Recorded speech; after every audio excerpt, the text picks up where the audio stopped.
মর্যাদা। অনেকে মনে করতে পারে আমার কাজ ছোট, আমি ডেলিভারি করি, হেল্পারি করি, আমার কাজ ছোট, এটা মনে করার কোনো সুযোগ নাই। কাজ যেটাই হোক সেটা প্রশংসনীয়। রাসূল কারীম সাল্লাল্লাহু আলাইহি ওয়াসাল্লাম বলছেন যে তোমরা কর্ম করে খাও। কর্মবিমুখতা এটা হলো লজ্জার বিষয়, কাজে কোনো লজ্জা নাই। একজন সুইপার সে যদি কাজ করে এটাই তার জন্য সম্মানের রিজিক, এখান থেকে সে পায়।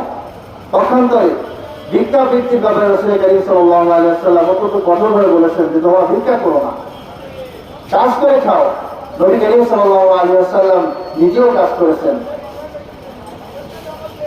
আল্লাহ সাল্লাল্লাহু আলাইহি ওয়াসাল্লাম বলেন মা বাআসাল্লাহু নাবিয়্যান ইল্লা রাআল গানাম।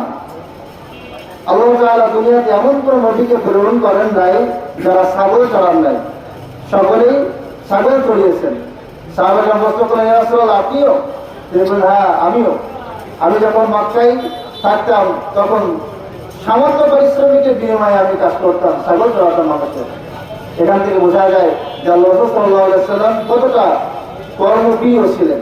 শুধু তাই নাই, আমরা জেনে থাকবো রাসূল কারীম সাল্লাল্লাহু আলাইহি ওয়াসাল্লাম যখন বয়স 12 বা 13 বছর, যখন চাচা আবু তালেবের সাথে তিনি থাকতেছেন, তার পিতা তো মারা গিয়েছিলেন জন্মের আগেই, এতিম মানুষ।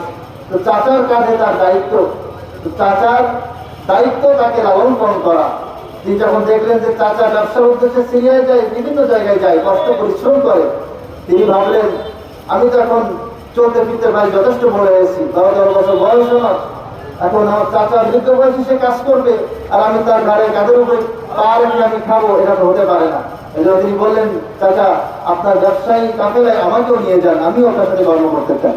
সুবহানাল্লাহ। এখান থেকে বোঝা যায় রাসূল কারীম সাল্লাল্লাহু আলাইহি ওয়াসাল্লাম কতটা কর্মপ্রিয় ছিলেন এবং রাসূল কারীম সাল্লাল্লাহু আলাইহি ওয়াসাল্লাম কর্ম করার ক্ষেত্রে উৎসাহিত করেছেন এবং কর্মবিমুখতার ব্যাপারে আল্লাহ তাআলা রাসূল সাল্লাল্লাহু আলাইহি ওয়াসাল্লাম কঠোর নিষেধ করেছেন যে তোমরা কর্ম করে খাও।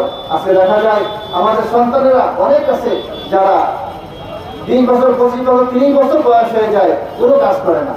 আর যদি একটু লেখাপড়া করে তো কথাই নাই। আমার সন্তান, মা বাবাও তাকে এরকম ভাবে বলে যে সন্তান লেখাপড়া করে তার কোনো কাজ করতেই দেয় না। এটা কিন্তু আমাদের জন্য ঠিক না, কারণ তাকে পরনির্ভর না করে নিজের উপর যাতে সে নির্ভর করে চলতে পারে, নিজে কিছু জানে। একসময় দেখা যায় লেখাপড়া শেষ করার পরে তার চাকরি হচ্ছে না, কিন্তু যখন সে